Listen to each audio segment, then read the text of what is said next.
Paano po ma-stop ang allergy sa skin? Pag makate, huwag po niyong kakamutin.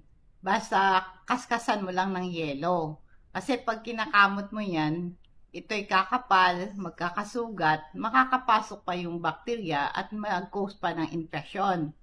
Iwasan mo na mag-dry yung balat mo.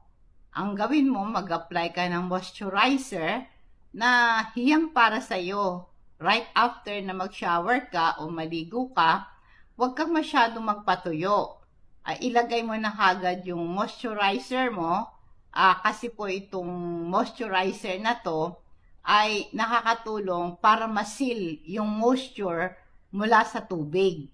At isa pa, ang sabon at detergent na gagamitin mo, yung gentle lang.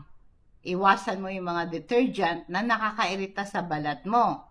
Magsuot ka ng mga damit na hindi masyadong tight kasi pag tight yung damit, nagkakaroon ng nararab yung skin mo at naiirita yon. Kaya dapat yung mga damit na susuot natin, mas maganda gawa sa cotton.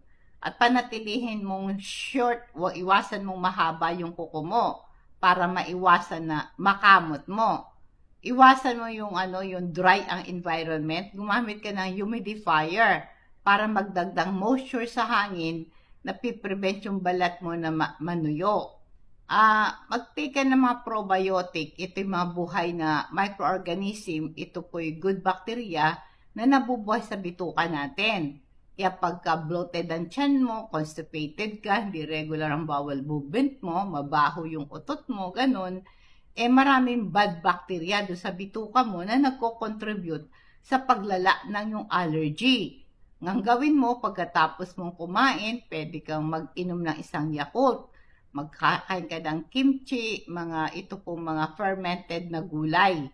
Ito'y maganda. Alam mo yung garlic, ito'y maganda sa pagkain ng mga good bacteria. Meron siyang prebiotic properties. Nagpo-promote ng growth ng beneficial bacteria sa bituka para labanan ng allergy.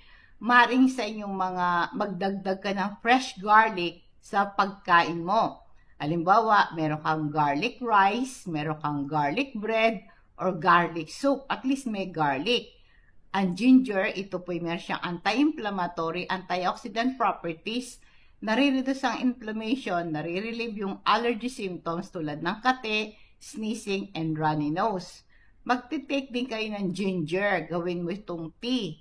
Meron kang ginger cookies, ginger tea, o pag nagluto kayo ng tinola, di ba? May ginger yon. Ito po'y anti-inflammatory, makakatulong sa inyo to.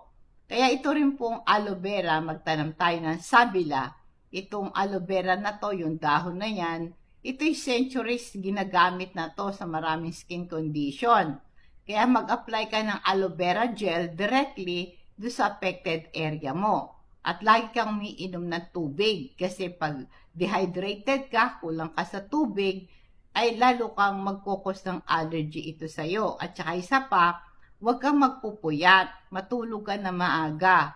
Kasi pag masyado kang pagod at nai-stress ka, tumataas yung stress hormone mo na nagko-contribute ito sa allergy. Nakita nila sa research, yung mga taong may allergy, mababa yung kanilang isang uri ng white blood cells na T cells. Itong T lymphocytes, ito po yung pumapatay sa infection. Kaya pagka mababa ang inyong